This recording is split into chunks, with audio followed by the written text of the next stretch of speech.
Beleza. O som tá feio aí, filho? Tá não, né? Acorda aí, que nós temos que trabalhar muito esses dias. Não haverá distribuição da exceção de pré-executividade, processando-se nos autos da ação principal. História para os senhores. Quadro. Mas para eu chegar no quadro, vocês vão ter que me dizer aqui algumas coisas. Senhores, por favor. Vamos pensar no processo de execução, tá? Beleza. Pensar no processo de execução. E eu vou perguntar para os senhores. Qual é a defesa no processo de execução e como é que ela chama? Embargos. E deixa eu perguntar para os senhores.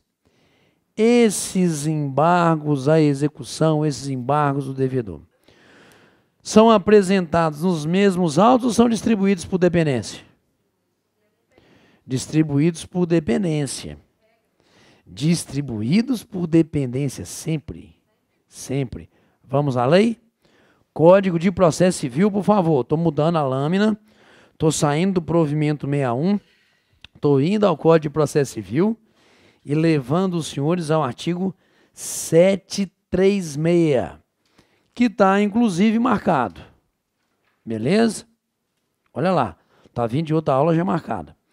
O executado, independentemente de penhora, depósito ou calção, poderá opor-se à execução. Processo de execução, por favor. Ok? Por meio de embargos. Parágrafo único.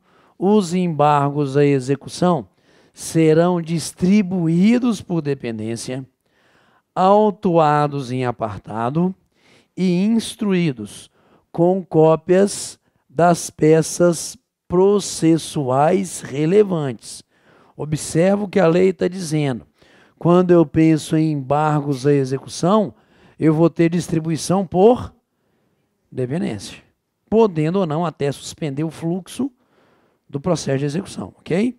Mas essa é a ideia. Senhores, caiu na prova a defesa na execução, o nome é embargos. Prazo de 15 dias, contada juntada aos autos do mandado de citação, certíssimo? Artigo 738, independentemente de penhora, não é isso? O cara vem no prazo de 15 dias, contada juntada aos autos de citação e apresenta esses embargos como a defesa na execução. Só que doutrinariamente, pois não.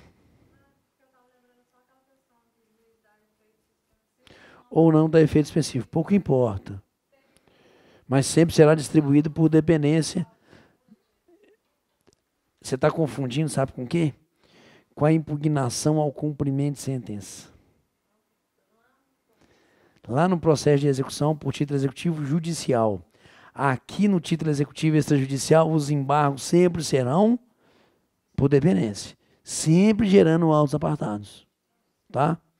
Agora depois sacar onde é que você estava no pensamento, exatamente. Pegamos, senhores? Essa é a regra.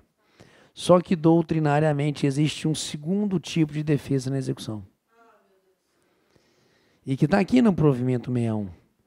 Aquilo que a gente chama de objeção ou exceção de pré-executividade. Ok?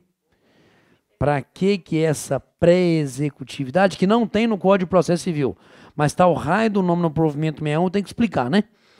Isso não está no Código de Processo Civil não, gente, tá certo? Mas está lá no provimento 61, então tem que saber para não trupicar. O que é essa pré-executividade, objeção ou exceção, como queiram chamar? Forma de defesa do devedor, prevista doutrinária e jurisprudencialmente. Aonde lícito é a ele devedor, nos próprios autos da execução, discutir situações ligadas à matéria de ordem pública, que não estariam preclusas. Então, senhores, algumas matérias que o cidadão poderia apresentar nos embargos, o estagiário do advogado esqueceu de trazer. Mas se for matéria de ordem pública, eu poderia discuti-la nos próprios autos, através dessa pré-executividade. ou até mesmo algumas situações ligadas a ato de você, oficial de justiça. Senhores, a penhora no processo de execução pode ser antes ou depois dos embargos? Pode. Perfeito? E se for antes dos embargos, nos embargos você vem discutindo a penhora, que poderá ser até incorreta. Porque, de repente, o que foi penhorado foi aquele bem dito impenhorável, bem de família, seja o que for. Ok? Mas o seu ato oficial de justiça pode ser apresentado depois do prazo de embargos. E já passado o prazo de embargos, o cidadão não poderá inovar, não poderá apresentar outros embargos. E como que ele vai discutir uma nulidade do seu ato de penhora? Diretamente nos próprios autos. Ok? É um exemplo. Mas essa pré-executividade está ligada realmente às situações do título, que não seria, por exemplo, um título executivo, e nós não alegamos isso em embargos. Então, essas matérias de ordem pública na execução não precisam ser discutidas nos embargos. Podem ser discutidas na pré-executividade, que é apresentada nos próprios autos. Não acredito na cobrança. Ok? E se cair CPC, velho, pelo amor de Deus, nome do raio da defesa do devedor na execução no processo. Ganha o nome de embargos. Boa. Distribuição por dependência, autos, apartado, tudo certinho. 15 dias da juntada aos autos, independentemente de penhora. Tranquilo? Se o provimento 61 for cobrado e falar de embargos, distribuição por dependência, se falar de pré-executividade, protocolo nos próprios autos. Ok? Matou? Beleza. Fale-me, pois não?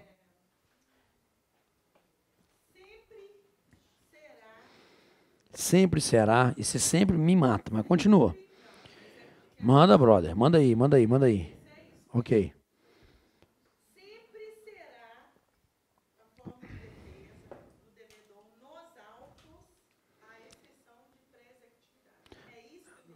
Nos autos, a defesa do devedor ganha o nome de exceção de pré-executividade. Pronto. Volta para mim de novo. Vamos lá. Provimento 61. Não haverá distribuição de exceção de pré-executividade. Provimento 61.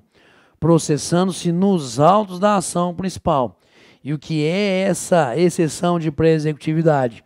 Uma defesa na execução. Correto? Excepcionalíssima. Porque o grande barato, na verdade, segundo o CPC, são os embargos. Só isso aí que eu preciso que vocês trabalhem comigo para essa prova de vocês. Ok? Pois não, anota. Enquanto isso, provimento 61, 128. O pedido de alvará que envolver matéria de cunho sucessório, sem que haja dependentes habilitados perante a Previdência Social ou na forma da legislação específica, senhores, popular, porque aí já foge muito ao edital de vocês, ok? O espólio de é o nome dado, na verdade, ao polo ativo do pedido de alvará, na verdade, processo de inventário, não é isso? É o nome do espólio antecedendo o nome do decujus. O decujus é o presunto, não é isso? Legal, falecido.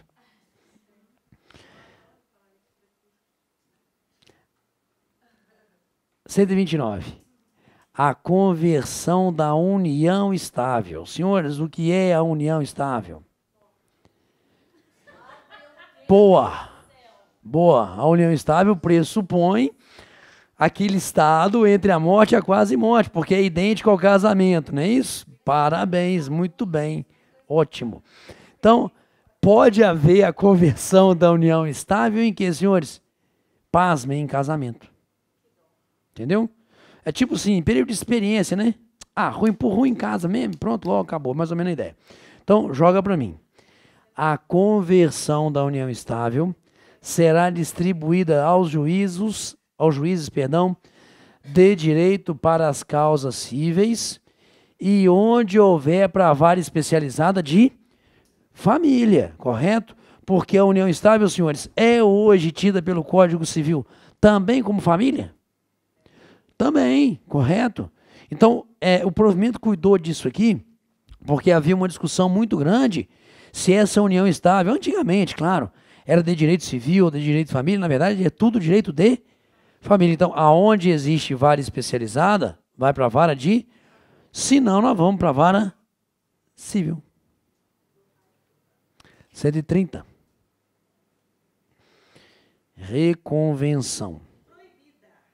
Sabemos que a reconvenção é aquela ação proposta no mesmo processo pelo réu contra o autor, não é isso?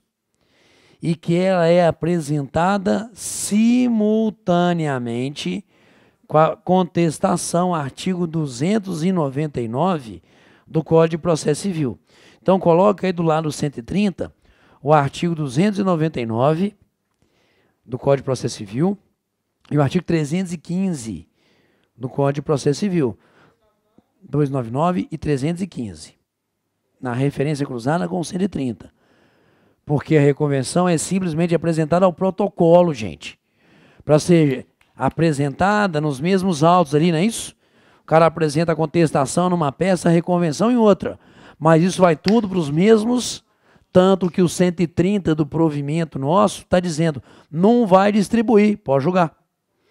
Fica proibida a distribuição da reconvenção, que será processada nos próprios autos da ação em que for interposta e deverá ser comandada através de movimentação específica pela Secretaria, com a inclusão das partes no polo ativo e passivo da relação processual, preservando-se, contudo, os demais registros anteriores.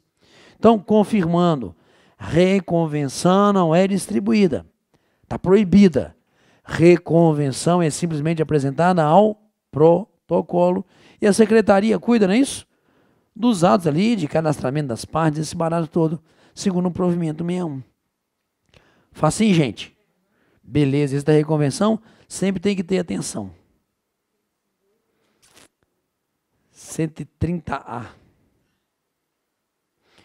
As petições que contenham pedido de revogação de prisão, seja preventiva ou temporária, não serão objetos de distribuição, devendo também ser protocolizadas e após encaminhadas ao juízo que decretou a prisão, onde serão juntadas aos respectivos autos, ok?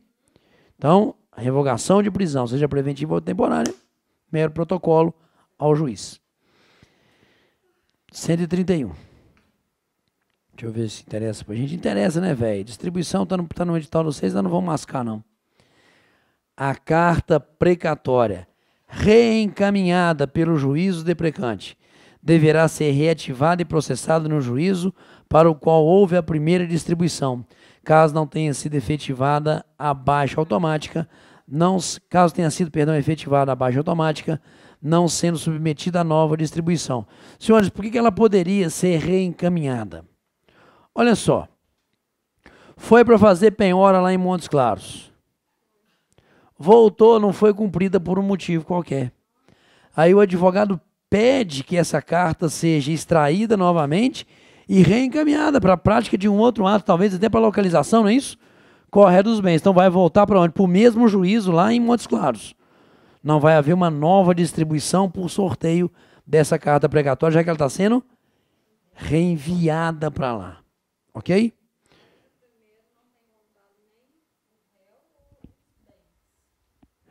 Caso ela não tenha sido devidamente cumprida por um motivo qualquer, aí que nós vamos reencaminhá-la. Não seria para um novo ato. Ok? Seria, pronto, esse reenvio, por isso o nome reenvio ali. Então, julgou. A carta precatória reencaminhada pelo juízo deprecante deverá ser reativada e processada no juízo para o qual houve a primeira distribuição, caso tenha sido efetivada a baixa automática, não sendo submetida à nova distribuição. Realizado o recolhimento prévio nos autos da carta precatória, quando da distribuição, não haverá novo preparo no caso de reativação, Porque você está voltando para concluir o ato que foi, né? Não foi cumprido corretamente. Sendo devido apenas o que, senhores?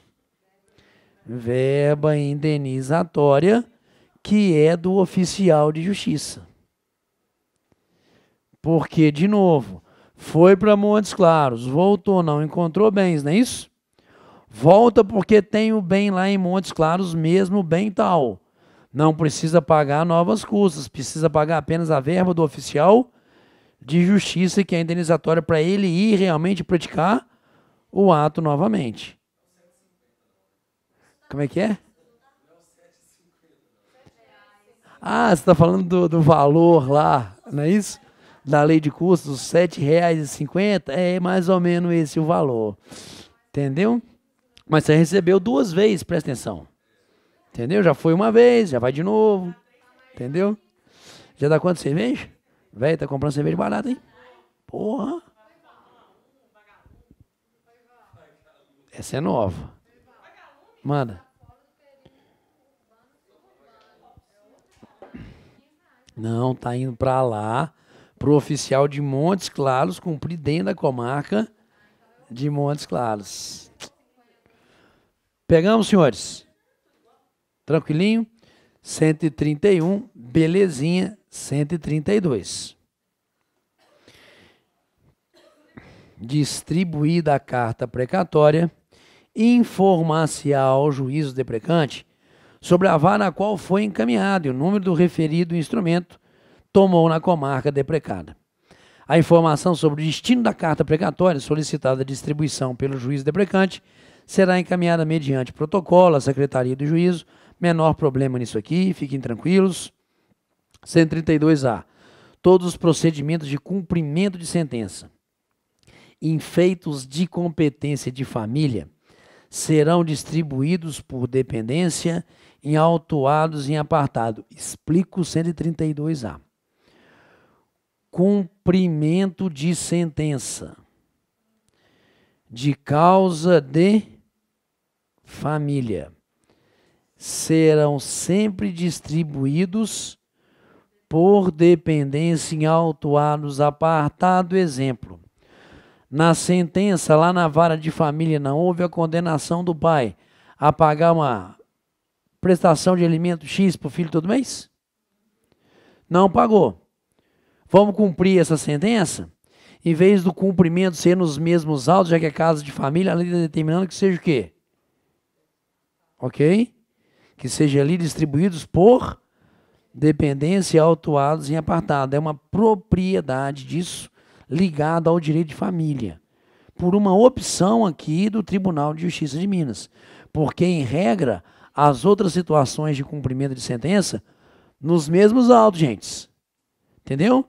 As outras situações de cumprimento de sentença, ó, nos mesmos autos. Nas causas de família, em razão do provimento 61, distribuição por dependência, julgou para mim. Vamos ao parágrafo único, relendo de novo o 132A. Todos os procedimentos de cumprimento de sentença serão feitos em feitos de competência de família, serão distribuídos por dependência e autuados em apartado.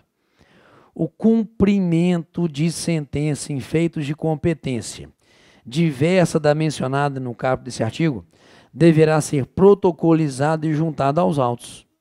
Viu que é diferente aqui, ó?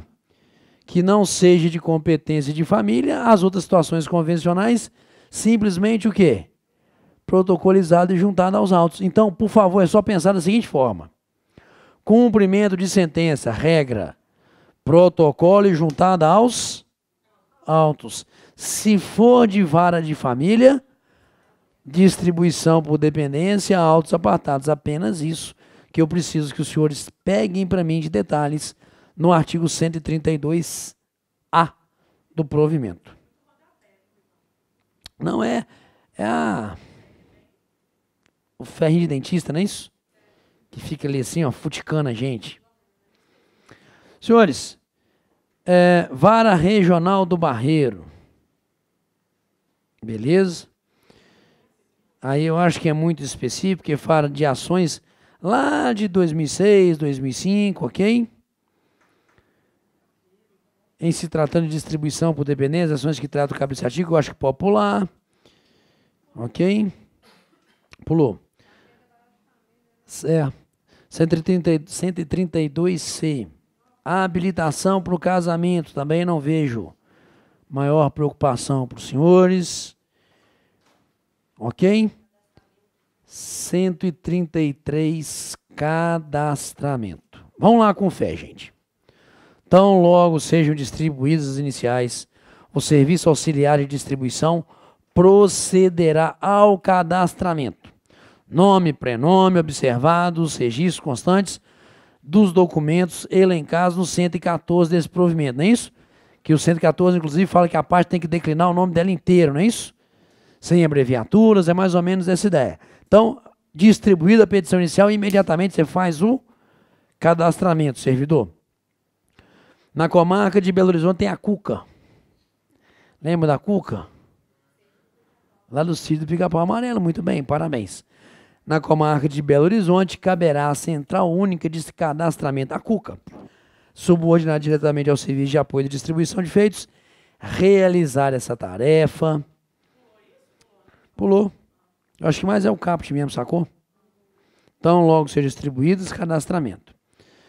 Será obrigatória a inclusão nos registros de cadastramento do número de inscrição de Ordem dos Advogados do Brasil, pode pular também. Por favor, parágrafo 3º, sim, as medidas de natureza urgente terão prioridade, não é isso? Para poder andar mais rápido. Tratando-se de autos digitais, o proponente poderá realizar o cadastro das partes em processo eletrônico, aí não estou preocupado. 134 também, eu acho que é muito específico de distribuição. 135 pode pular. 136 também. O distribuidor de feitos devem, por ofício, zelar pela confiabilidade e tal, muito específico lá. Cadastramento por assunto, pode pular, gente.